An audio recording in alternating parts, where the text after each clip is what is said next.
everybody. I'm Dr. Rachel Buehner, and Dr. Eric Russ is with us. Dr. Russ is the Executive Director of the Kentucky Psychological Association and the Kentucky Psychological Foundation. And we are very, very pleased and lucky to have Dr. Megan Braconnier-Krupa. Man, I went out of my way to say that right, and then I screwed it up nonetheless. So, uh, Dr. BK, as she's okay with being called, is joining us today, and Eric is going to introduce her and tell you a little bit about why we're here, and then we'll get to the good stuff. Yeah, thanks everybody for being here. I'm really excited about this. I love these webinars. As Rachel said, I'm the executive director of the Kentucky Psychological Foundation and Association. Our focus here is really to bring trusted mental health information to the public. We're so happy to bring you this webinar series along with our partners, Mental Health America of Kentucky and Families for Effective Autism Treatment. We all work together to provide this webinar series focused on bringing experts together to provide education awareness resources to families on the autism journey. I'll put some links to all of those organizations in the chat shortly so you can check out more of what we're all doing, working to make Kentucky a more mentally healthy state. We'd also love to hear from you all about what other topics you want to hear from, either our general mental health topics, ideas, you can share those in the chat. For our Families for Effective Autism Treatment folks joining us today, if you have ideas for additional webinar topics specific to autism, please let us know. This is sort of a subset of the bigger series that we do, and we really appreciate those suggestions. That's where most of our speakers come from, is from suggestions that you all bring to us. So thank you all for joining today. We're excited to bring together leaders to provide you with helpful information. What you hear today is meant to help you understand and work with some of the concerns around autism. It's not meant to be medical advice, but be sure to stick around until the end to hear resources to consider if your child's issues need further clinical attention. There are specialists who can help, and we're happy to help work with referrals and get you connected to the folks in the state that we need to get you connected to. So I'm really excited about our panelists today. Dr. Megan Braconnier-Krupa is a pediatric neuropsychologist at Glastonbury Pediatric Neuropsychology in Connecticut. She's been involved in clinical research studies examining evidence-based interventions for youth with autism spectrum disorders, as well as adjustment in siblings of children for ASD. Dr. BK completed her predoctoral internship at Clifford Beers Community Care Center in New Haven and postdoctoral fellowship at Glastonbury Pediatric Neuropsychology. She currently focuses on the assessment and treatment of young children with a range of neurodevelopmental disabilities and disorders and their families. Dr. Rachel Buehner is the incoming president of the Kentucky Psychological Foundation and former president of the Kentucky Psychological Association. She serves on the board of directors for Families for Effective Autism Treatment, as well as Home of the Innocents here in Louisville, Kentucky. Dr. Buehner is the owner of Bright Light Evaluation Services in Louisville, Kentucky, providing assessment and ongoing treatment for children, adolescents, and adults on the autism and ADHD journeys. All right, we're ready to dive into our topic today. So, parents and families are here today and will be watching this video whenever they're watching this video. Maybe some of you are sitting up late at night trying to get some info about your families. But everybody wants to do a good job by all their children. Dr. BK, when families hear supporting siblings, what do you wish parents understood right away about how siblings might be experiencing life in autism families? Absolutely. I'm, glad to kick things off here and talk about the lived experiences of supporting siblings. And I think it's really important when we're talking about the experiences to say that a lot of the challenges in the sibling relationship that we're going to talk about are things that are common in all sibling relationships, right? So this is something that anybody with multiple kids at home is going to experience a lot of this with their kids. But there's a lot of unique obstacles or stressors that we can anticipate and we can set kids up well to be able to cope with and help to support them. And, together with that is I also want to make sure that I highlight that there have been found to be a lot of positives in the relationship when one child has ASD and one child does not.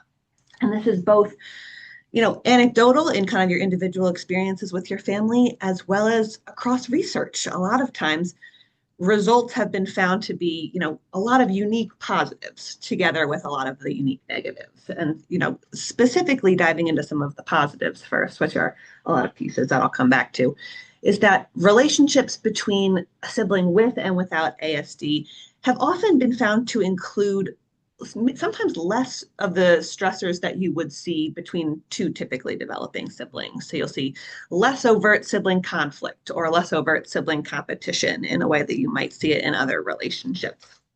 Consistently, siblings of children with ASD report greater pride for their sibling, greater admiration for their sibling, and really have this appreciation for how unique their sibling is, how they overcome obstacles and process information differently and think about the world differently. And they often report that they, enjoy bonding with their sibling and anticipate long-lasting, close relationships with their siblings, the way you would see in a lot of sibling relationships. Mhm. One important piece that I'm going to come back to a couple of times today through our conversation is that siblings tend to be more positive in their assessment of the sibling relationship than parents do. And by that, I mean, if you ask a sibling to rate their relationship with their sibling with ASD, a lot of times they'll be more positive than if you ask the parent to rate the relationship between the two children. And so there's, a lot more positive going on for the sibling a lot of times than there is negative.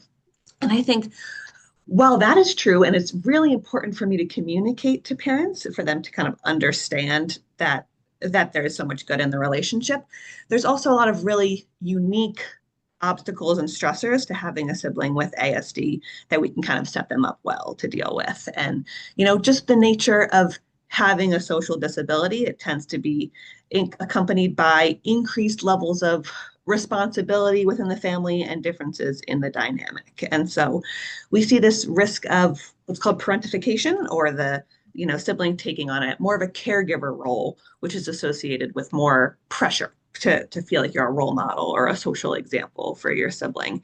And while there have been found to be some benefits of parentification, like increased resilience to adversity or understanding of family values, there's certainly some negatives that we want to make sure that we get ahead of and watch out for, like limitations or impacts on that child's social life, increased internalizing symptoms because maybe there's less expression of how they're feeling, or feeling like they can't communicate that as well. And consistent with what we might expect in some kids with ASD, there's some evidence of less pro-social behavior or social initiation in a sibling dynamic, or less willingness to engage in shared activities or non-preferred activities in a way that might lead to the sibling feeling maybe less seen or less valued. And there's so many kind of differences that we can see in the sibling relationship. And one factor that impacts that is the severity of the behaviors between siblings, which, can cause increased or decreased challenges. But, overall, when we're talking about the sibling experience, we want to make sure that we're capturing this unique set of positive and negative experiences that we're understanding more and more over time with research, and can help to support siblings in a really targeted way. I appreciate that. That's great sort of table setting for where we're heading. Dr. Buehner, in your work as a clinician and as an autism parent, what worries do parents most often carry about their other children? What are they telling you, and what do they kind of rarely say out loud, or what are they holding back on?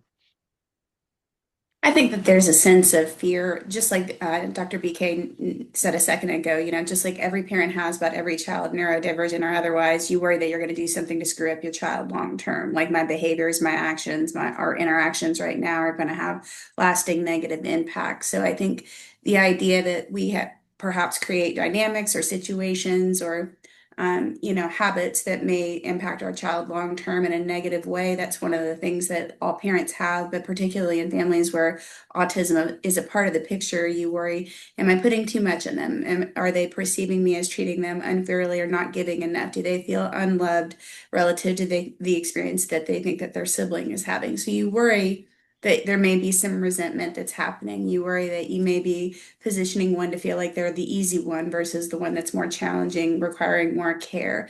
So you just worry that there is some perceived disparity, and whether it's true or not, you worry that you're going to do something that is going to create a long lifetime of resentment. So it's just that concern of, is what I'm doing right now having a lasting impact? Yeah, that's helpful.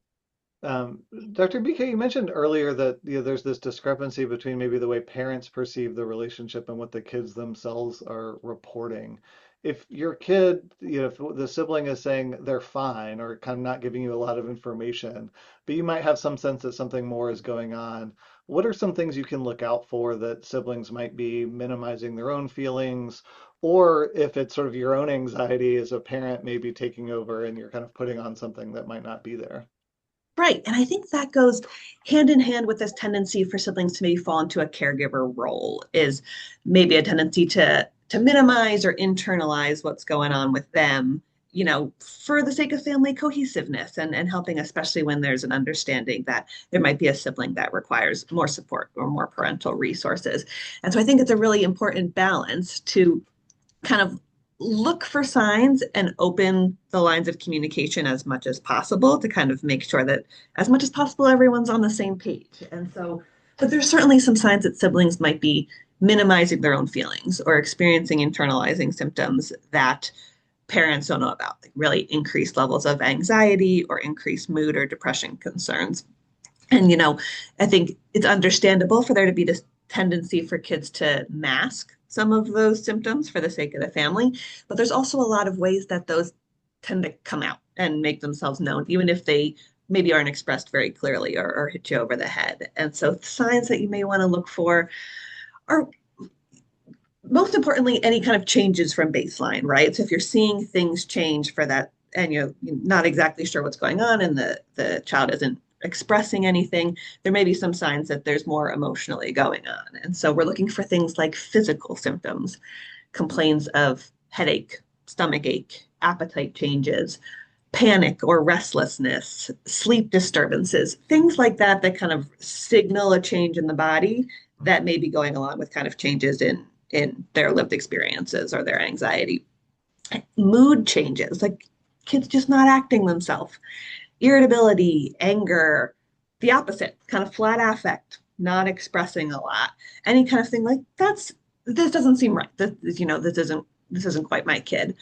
Maybe increased isolation or seclusion, like wanting to be by themselves, wanting to kind of spend time away from the family.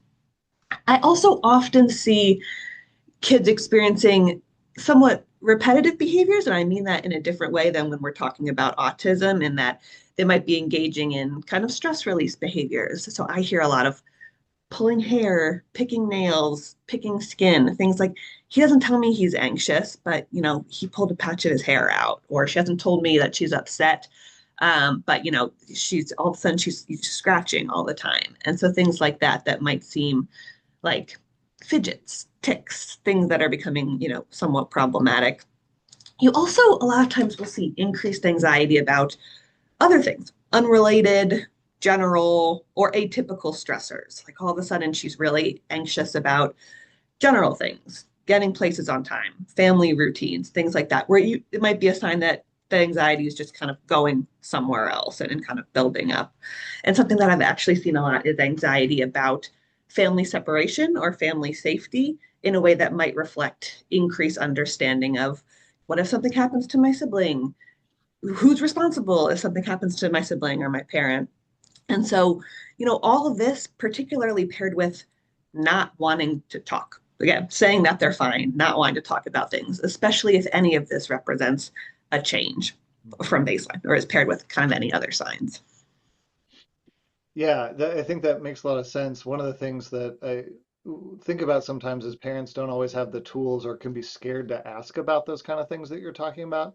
Right. Dr. Buehner, for parents who are worried about that or worried about if I ask about these things, I'm opening a can of worms, how can they invite siblings to share their feelings in a way that feels safe and manageable? That's a great question. So I think, again, to normalize things in every family, you worry that, is this kind of change? What's that about? You know what I mean? Are they stressed about this? Like all these ways that we perceive our child as seeming a little off, and then all the, projections we might make, worries we might have. The ability to say, okay, so I need to open up the line of dialogue and I need to do it in a way that my child doesn't feel ambushed and they don't feel like they're going to get in trouble for what they say. So it can be easy. Let's say, for example, if your child with autism has had an outburst or there's been a bout of aggressiveness or something like that, it can be easy to just kind of all we want to do is survive this moment, go back to our balanced stasis and, just be okay. But sometimes there's a lot of angst and a lot of big feelings for all kids involved after one of those moments. And when everybody's had a chance to kind of establish safety and get back into their rhythm, in a few minutes, in a few hours, to be able to check in with your child and say, like, what was that like for you? You know what I mean? I know that was scary, or I know that was a lot to have to go through. And we're not assigning the words to them. We're not telling them what their feelings are, but can we talk about things? I want to hear how you're feeling about it. You know what I mean? And to do that in a way where you're not solving the entire problem, you're checking in with how they're doing right now. It's really validating as a human being, but certainly as a child, to have someone who's safe, one of your safe people say, I want to hear where your heart is at. I want to hear how you're feeling, and to let them know they're safe to share with you whatever they've got. I want to know how you're feeling about that. And then to listen to them, and we're not correcting the record, and we're not minimizing their concerns or just get over it. We're not doing any of that stuff. We're letting them have their full bout of going through the whole thing, and they were able to respond to them. I'm glad you told me. I'm glad you told me. I'm probably going to bug you every so often about this kind of stuff because I really care about what it's like for you. So we're not solving the whole thing at once. We're not biting off the whole communication issue at once, but we are definitely opening the dialogue in a very intentional way to give them full space, open-ended questions, and then letting them know that you appreciate their trust. That's super helpful. I think one thing that I struggle with sometimes is, I've got two kids and like the world is crazy and we've got all these appointments and we've got, activities for everybody, and two parents who are working and navigating those schedules. Dr. BK, can you talk a little bit about the importance of individual attention for siblings and kind of navigating those challenges in busy families? How do we make sure everybody feels seen, like their needs are getting, met and cherished and really loved? Absolutely. And this is something that's so important in families where siblings may tend to take on a more caregiving role or have more responsibility, because having individual time, one-on-one time with parents is something that really allows them to break out of that role for a little bit. And really, by the nature of their disability, the siblings with ASD generally require more time intensive support. So this is, talking about interventions, school meetings, even just increased need for parental monitoring at home, or kind of adapting to things that are difficult for them in a way that, of course, divides parents' attention and of course becomes noticeable to siblings over time. And one-on-one time is something that can really help to counteract that, to kind of not only have a break, but to also have a moment of this time's about you, you're seen, you're heard. And I think something that's important to note is that one-on-one time does not have to be this elaborate, extremely time-consuming thing. It really doesn't take much for a child to feel that they got that attention or that they got the time from their parents. And so prioritizing that, in a way that can even happen daily is something that is can go a really long way in terms of making kids feel cherished and feel seen. And something that can be really helpful is including interests that are specific to the child in any kind of one-on-one time. And I'm not saying you have to, bring them to a basketball game. It's, what's something that's interesting. It might be talking about a basketball game. It might be sharing a food that this child specifically likes that maybe the other child doesn't, so they don't get as much. It might be watching a television show that's, just for this parent and this sibling to spend that time together. It might be getting out of the house. That might just be kind of going for a walk or kind of running to the store, or just kind of allowing them to kind of have that space to do something that's more individual to them can really go a long way, as well as fostering interests or activities that are special for just that child, especially if it's something that might not be possible with the sibling with ASD, if there might be restrictions on things they like to do, things they'll be flexible around, things they'll eat, things they'll watch. It might be okay, we're going to make sure we're prioritizing time for the things that are important to you too, because a lot of times the sibling needs to be more flexible. And I think this shows them, okay, we're also going to make sure that we're cherishing you, seeing you, understanding what's important for you too. Yeah, I like that frame a lot. Dr. Buehner, can you talk a little bit about, the parents that you work with clinically or in your own experience? How do you carve out that realistic one-on-one time without adding pressure or guilt to yourself as a parent to try and get that done? I think Dr. BK said it brilliantly, you know what I mean? So to not think of it as taking on, I've got to schedule something and it's got to be a really big deal. And uh, I think being able to say, like, this is the time I'm going to go ask them to play gin rummy. I'm going to ask them to help me make a vinaigrette, do something silly in the kitchen. You know what I mean? Another thing I like to do, and this is again for all families, not just families on the autism journey, is be explicit about it. Like, I like spending time with you. I like having this one-on-one time with you, being reflective about it and saying, this is important to me. I like being with you. You know what I mean? So we are not, cast players, just around this one child, but literally my relationship with you. I really enjoy this time to be explicit about that. Again, all human beings like feeling appreciated, sought out, and seen and considered. So imagining that you want your child to know that this time, this is special to you. We don't have to overdo it. I mean, we're all dealing with kids, you know what I mean? But the idea of saying, I really like this. Can we do this again tomorrow?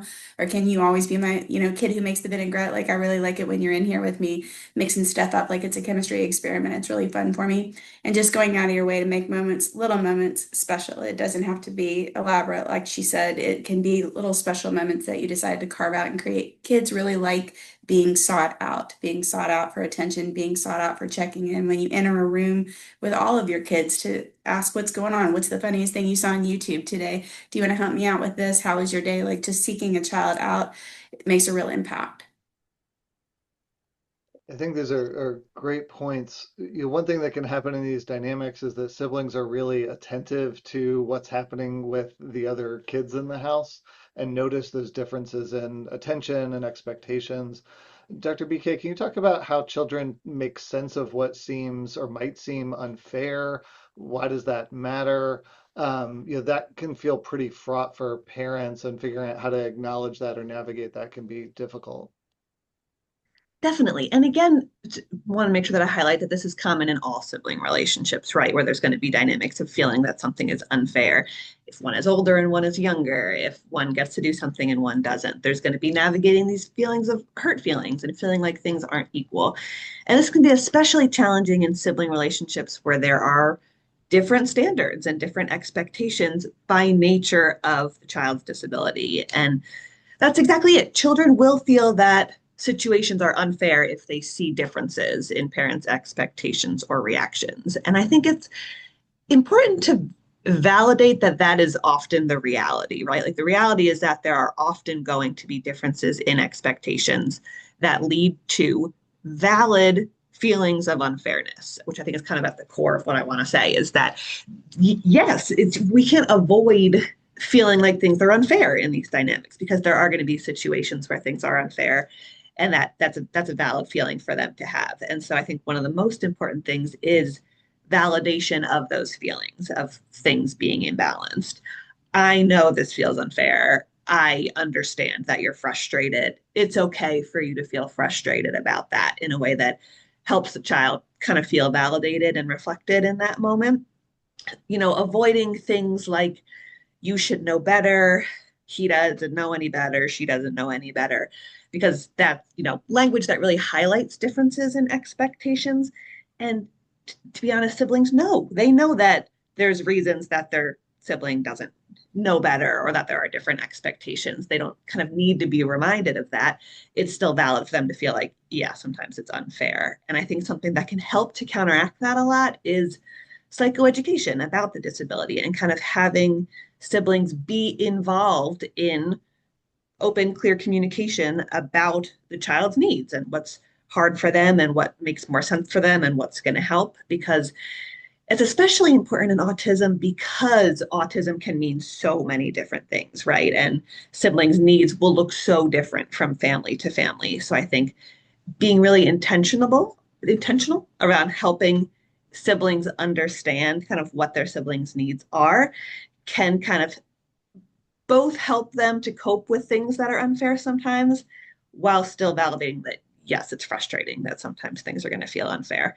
And something that can help to counteract that as well as much as possible having some family rules that can be consistent for everyone. This can be something really minor, something really small, but just seeing that there are situations where everybody in the family is expected to follow a same rule or follow a same standard or follow a same schedule can help to kind of you know, help things to feel more fair in a way that doesn't dismiss the child's feelings.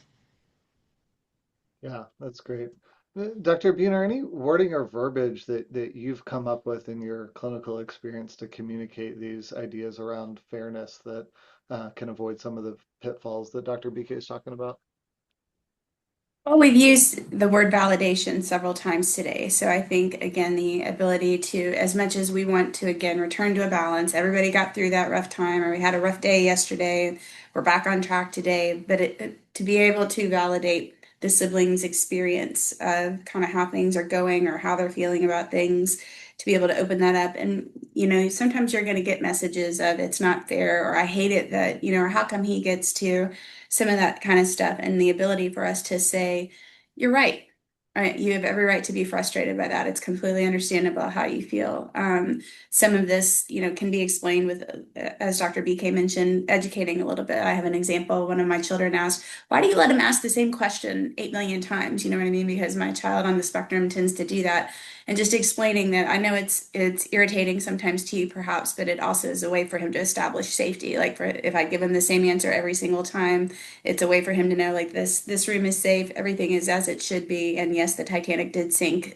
So being able to provide those, like, in real time moments of understanding. And again, sometimes the balance is just validating their experience of, I get why you feel that way. I'm glad you said something about it. I'm going to work on it. You know what I mean? You have every right to feel that way. The experience of the person to whom you're complaining or giving your upset and vulnerability, them saying, I see you. I see what your feelings are. I understand them. Here's how we can work on it. Here's how we can work through it, is really powerful. And it keeps us from that child feeling numb, not knowing what to do with their distress.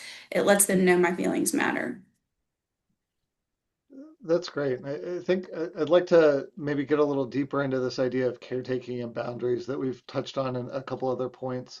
You've said several times, Dr. BK, that siblings kind of step into this helper role, and that can be fraught sometimes. And sometimes there's, aggression from the autistic sibling in that, and sometimes, other dynamics might emerge. Can you talk about just why it's important for parents to pay attention to that and what kinds of things they may need to look for in terms of places to intervene as parents? Yeah, this is somewhere where we tend to see differences in parent and child report, maybe in a more problematic direction, where a lot of times the evidence is showing us that children may not be telling their parents about aggression directed towards them, and that parents then may not realize the severity or frequency of aggressive acts that are happening in a sibling relationship. And this is kind of tied into the tendency for kids to be take on more of a caregiver role because they may feel like they need to minimize these experiences as part of their helper role, or take it or deal with it on their own as part of their helper role to kind of help their parents out.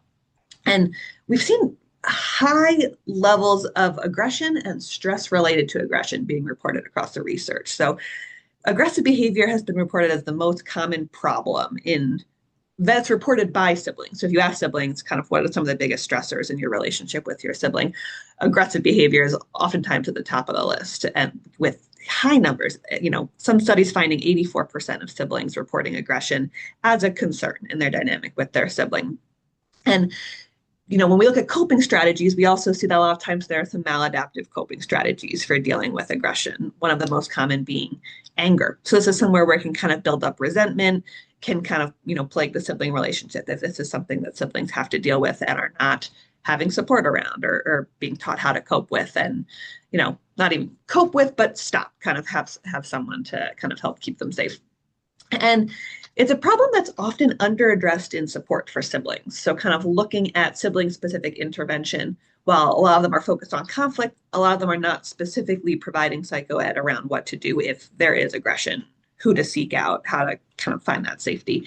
And of course, in a way that can be problematic and lead to children feeling unsafe at home, or feeling like they have to manage difficult behaviors on their own in a way that can become overwhelming or can become draining.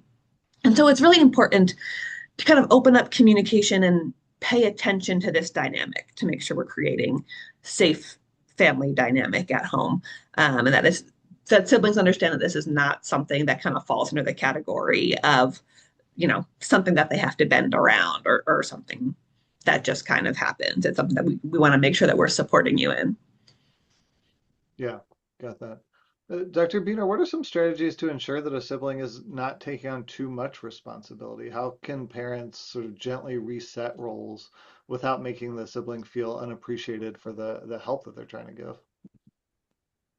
Well, I think one thing to keep in mind is where on the kind of obligation spectrum they feel that you feel that they are. So is this something where they feel like they have to take responsibility for the other child's behavior or their mistakes or their messes? You know what I mean? How could you let them do this kind of stuff?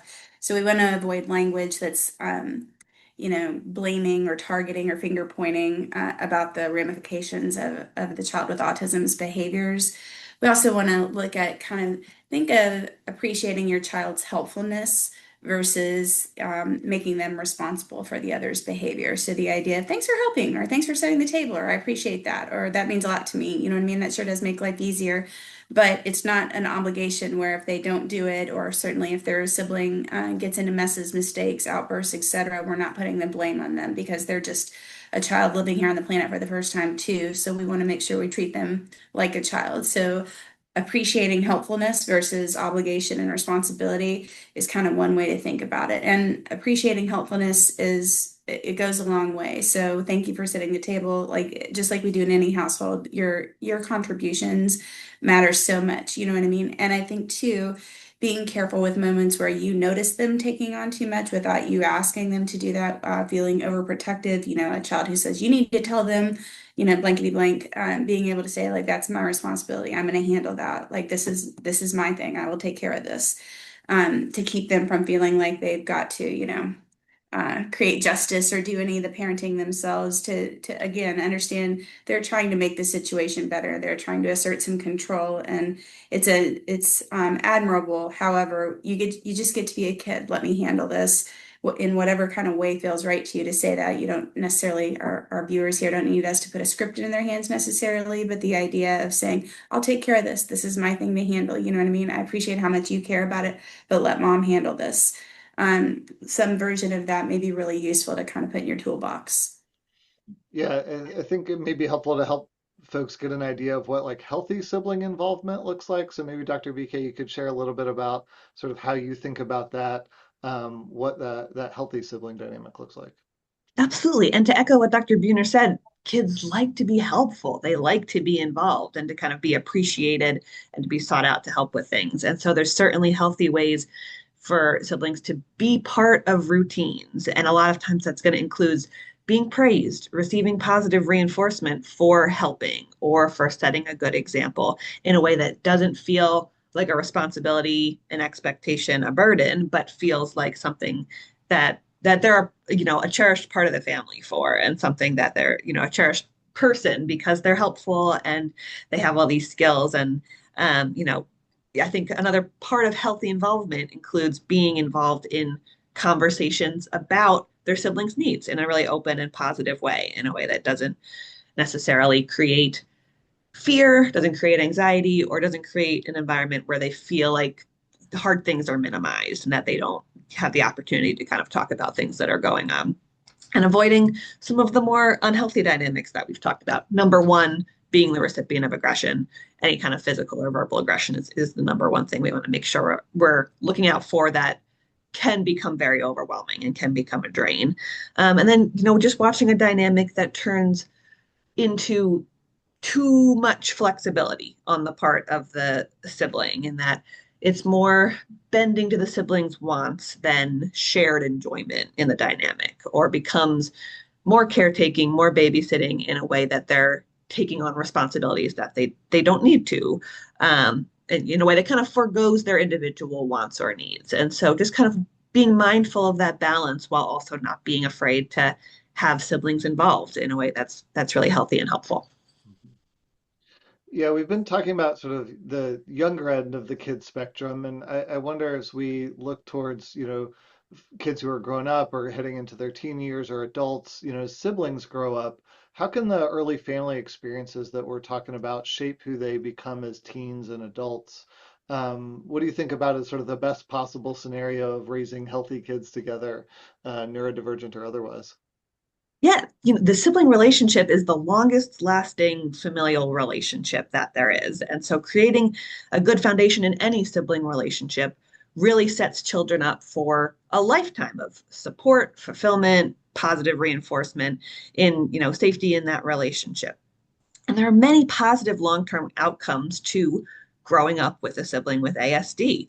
And a lot of these, might look like increased acceptance, unique experiences for the family, resilience when things are challenging, family cohesiveness, the kind of this ability for the family to come together and understand how to support each other, a lot of humor, it's a lot of, fun, funny, unique experiences, as well as a way to kind of practice advocacy skills, standing up for yourself, standing up for others in a way that's really important. And so the most important thing is just kind of avoiding patterns of suppressing needs or internalizing negative experiences and kind of making sure that we're fostering clear and open communication and support, as particularly if there's a situation where a sibling will eventually be a caretaker. We Mm. want to make sure that we're being very clear and thoughtful and intentional about kind of what that's going to look like, and having open communication about that, because that's something that could be a unique stressor.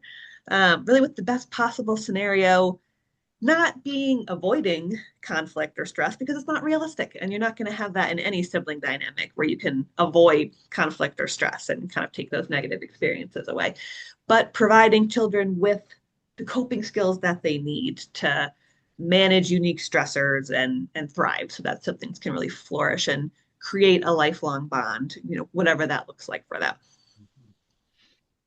Dr. Buehner, as you think about that kind of identity process and growing up in families, what can parents do to make sure their non-autistic children are known and valued for who they are, not just for being understanding or easy or accommodating? Yeah, and so we'll say it again, just like in any family, you want everybody to feel like they can absolutely thrive at being just themselves. And so the idea of appreciating who they are and their accomplishments, not as caregiver of or not so responsible, all of the ways that we might shine a light on, again, that responsibility piece, but instead to talk about their big hearts, talk about all the good things that they do, talk about their growth, their interests, ask them questions and support that growth, you know what I mean? So that they develop that identity beyond just sibling of or child of. So just like in any family, we want each of our kids to grow up feeling like they can be exactly who they want to be. That's what we're striving for here. So today we've talked about one-on-one time. We've talked about, I think I've kind of danced around it a little bit, but the social response you get that is from the listener when you share your distress after a scary moment, after an upsetting moment, when you've got any big feeling, the response that you get from that listener where they say, I'm so glad you told me. It's understandable that you feel that way. I'm a psychologist. I get paid for having, an open, caring response to somebody, but the world is a better place when you've got people in your life who listen to where your heart is, listen to what's on your mind, and understand it and help you with strategies for what's next to feel better. That's just a great way to be in this world, and it gives us healthier children when we can be those kind of vessels for all of that emotion and feeling. So, to your question, Dr. Russ, I think it's really helpful for us to think of ways to appreciate who the child is, each child is, their strengths, autistic or otherwise, you know what I mean? So, who they're becoming, and really talking about what a delight it is to be the parent of them, you know what I mean? And to watch that growth and to encourage that growth and ask, how you can support that growth. That's the experience of every parent who wants to do it right. And it's no different in cases with autism. That's really great. I like that view. Um, as we sort of think about coming to a close of the formal portion, and then we'll have some time for Q&A for folks in the audience. Dr. BK, if parents take just, one idea from today, what would you most want them to remember about supporting siblings, or what's the most sort of helpful thing you've come up with in your research that parents should think about? The number one thing that I try to communicate to parents, both consistent with the research and kind of, just with my clients, is that siblings generally perceive the sibling relationship with their sibling with ASD as much more similar to typical sibling relationship than parents do. And I think that's a really important point to emphasize to help reassure parents and make them feel like they don't have to have this really unique and special set of skills to kind of help navigate this relationship, and that we can provide important supports for helping these kids to thrive while also realizing that there are many aspects of the sibling relationship that these kids are really enjoying. Mhm. Uh, Question in the chat about some older siblings. What can a parent do to support the relationship between two siblings who are 25 and 29? Well, I think, if you don't mind, Dr. BK, if I jump in, I think one of the things that we know about individuals with autism is oftentimes a lot of the sensory issues that they might have, a lot of issues that they have with social interactions, sometimes feeling like the environment is safe, the person you are talking with is safe, that you can be who you are without needing to mask or, sort of be terrified. The ability to establish comfort and predictability for individuals with autism sometimes is really helpful to allowing them to feel safe to socialize, safe to interact, safe to be who they are. And so, in a situation, I don't know the 25 and 29-year-olds to whom we're referring here, but the idea of what would it take for everybody's needs to be met in conversations, dynamics, and interactions? Of course, we've been around for a while at that point, but we want to think wherever the deficit is in terms of, environmental stimulation and things like that. How can we set the scene for it to be as relaxed and calm as possible? So they're not managing their sibling, they're not apologetic. Neither party needs to feel like they need to bring something other than just who they are. So for autistic individuals, and if you know one autistic individual, you know precisely one autistic individual, but how can I make this conversation, this interaction, this holiday, I know it's a pressing concern for a lot of families, as relaxed and predictable as possible. So what are the sensory kind of inputs that I can help impact that might make it feel more so? And how can I make it so that this is as low stakes and easy for everyone involved? Yeah, I think that's great. Um, and again, as we can move towards wrapping up, Dr. Buehner, for parents who are feeling, guilty, stretched thin, worried they're getting it wrong, stressed about the holidays and sort of screwing things up over the next couple of weeks, what would you want them to hear as we wrap up today?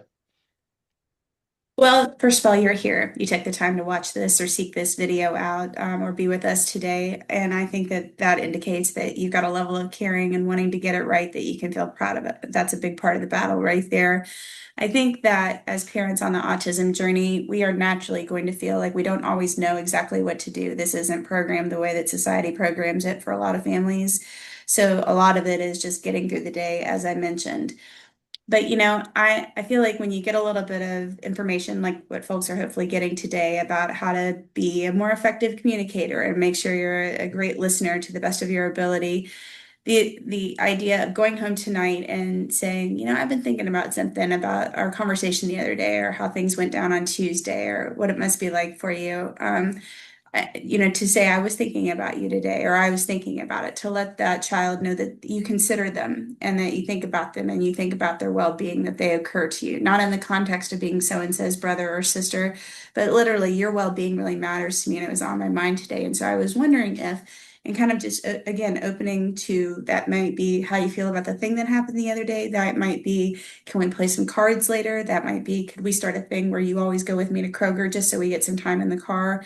But I was thinking about you is a great way to kind of open up when you're about to make a slight change. Kids can get onto that and find it kind of sus, but to indicate like that they matter to you, that they're considered by you, their well-being outside of the context of being a sibling matters to you, can be really useful. So in terms of what to do with all of this, I think opening the floor that way and letting them know how much you consider them and how much they matter can go a long way.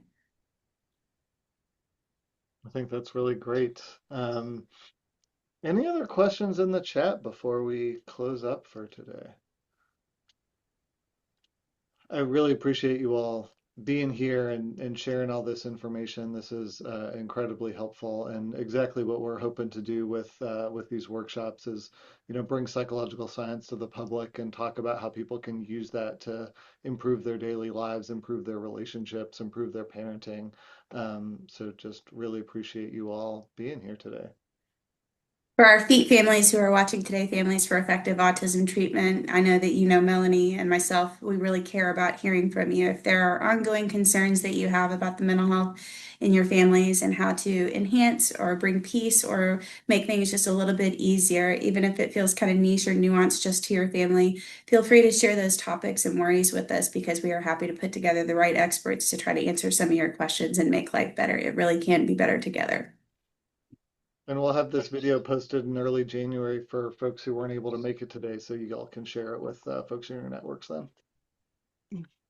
One resource that I just wanted to share with everyone that I've found really helpful with my families is just this very short book. It's called Views from Our Shoes, and it's just a collection of short essays from siblings of kids with ASD. It's, short transcribed summaries from 4-year-olds all the way up through teenage years, kind of what experiences are like. So maybe we can, oh, great, put it in the chat right there.